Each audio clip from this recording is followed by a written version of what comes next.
ছাদ বাগানে বা আঙিনা বাগানে দুটো একটা গাছ থেকে যদি দু একটা করে হলেও সবজি, ফল বা ফুল পাওয়া যায়, এর থেকে আনন্দের আর কিছু হতেই পারে না, তাই না? আমার তো খুবই ভালো লাগে। এখন তো বেগুনের দাম অনেক, আমাদের এখানে তো 80 টাকা কেজি চলছে।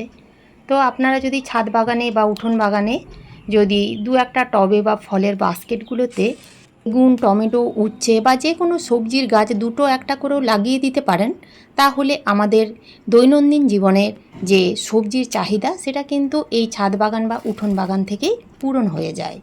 সব থেকে বড় কথা, একেবারে বিষমুক্ত তাজা সবজি পাওয়া যায়। এর জন্য খুব একটা পরিশ্রম বা পরিচর্যার প্রয়োজনও পড়ে না।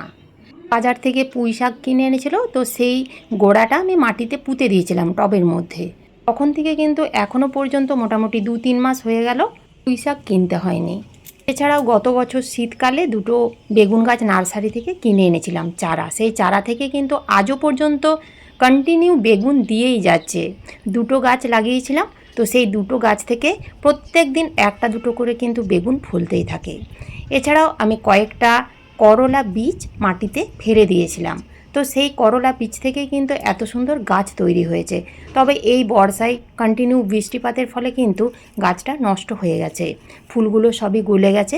তবে এই করলা গাছ থেকেও আমি বেশ ভালো রকমের করলা পেয়েছি। এছাড়াও মাটিতে কয়েকটা ঢ্যাঁড়সের বীজ ফেলে দিয়েছিলাম, তবে হাইব্রিড ঢ্যাঁড়সের বীজ, তো সেই গাছ থেকেও কিন্তু আমি কন্টিনিউ ঢ্যাঁড়স পেয়ে যাচ্ছি। আপনারাও দুটো চারটে করে গাছ লাগান, তা ফল গাছ, ফুল গাছ বা সবজি গাছ, যে কোনো গাছই হোক না কেন। যখন দেখবেন সেই গাছগুলো থেকে এরকম দু একটা করে ফল বা ফুল বা সবজি ফলছে, তার থেকে আনন্দের আর কিছু হতেই পারে না। আমি তো প্রত্যেক দিন সকালবেলায় আগে বাগানে আসি, প্রত্যেকটা গাছ একবার দেখে নিই, তারপরেই বাকি কাজ শুরু করি। আপনারাও এইভাবে দু চারটে গাছ লাগান, দেখবেন শরীর মন খুবই ভালো থাকবে। এই ছোট্ট ভিডিওটা যদি আপনাদের ভালো লেগে থাকে, তাহলে লাইক, শেয়ার, সাবস্ক্রাইব করে পাশে থাকার অনুরোধ রইল। ধন্যবাদ।